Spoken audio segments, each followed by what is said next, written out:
ঢাকা বিশ্ববিদ্যালয়ে ছাত্র সংসদ ডাকসু নির্বাচনে 12টি সম্পাদকীয় পদের মধ্যে 9টিতে ছাত্র শিবির সমর্থিত প্যানেলের প্রার্থীরা জয়ী হয়েছেন। বাকি 3টি পদে স্বতন্ত্র প্রার্থীরা জয়ী হয়েছেন।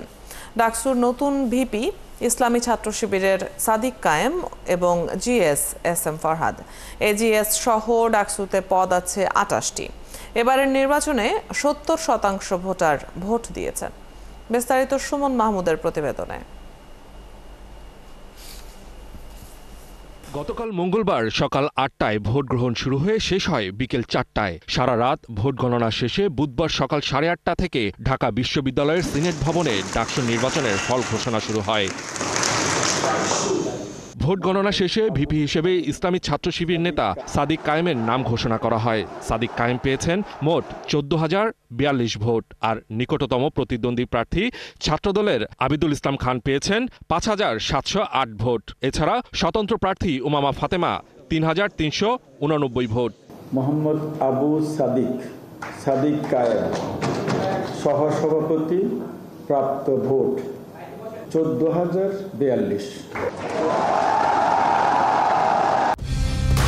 কালার এক্সপার্ট, জর্জ স্যাপ এবং মাইল্ড অন হ্যান্ডস টেকনোলজি সমৃদ্ধ অরিক্স ক্রিস্টাল ওয়াশ আপনার লন্ড্রি এক্সপার্ট।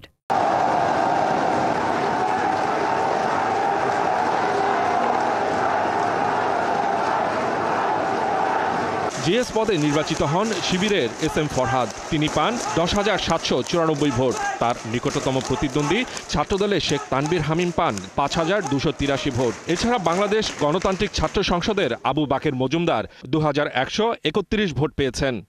সাধারণ সম্পাদক ব্যালট নম্বর 1 আরাফাত চৌধুরী, সাধারণ সম্পাদক, প্রাপ্ত ভোট 4,044।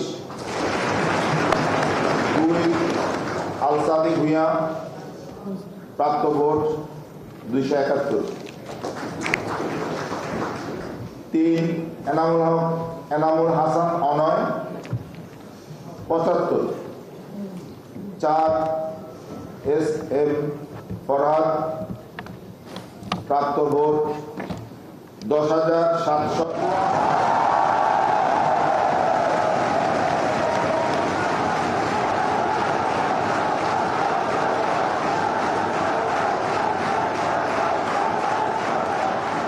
11,772 ভোট পেয়ে এজিএস পদে ছাত্র শিবির নেতা মোহাম্মদ মহিউদ্দিন খান নির্বাচিত হয়েছেন। ছাত্রদলের এজিএস প্রার্থী তানভীর আল হাদি মায়েদ পেয়েছেন 5,064 ভোট। বৈষম্য বিরোধী শিক্ষার্থী সংসদের এজিএস প্রার্থী আশরেফা খাতুন পেয়েছেন 900 ভোট।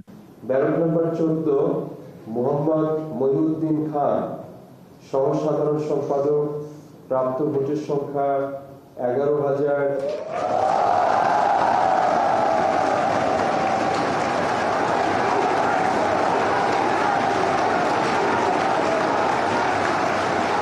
প্রায় 40,000 ভোটারের মধ্যে 70%-এর বেশি শিক্ষার্থী ভোট দিয়েছেন বলে জানিয়েছে ডাকসু নির্বাচন কর্তৃপক্ষ।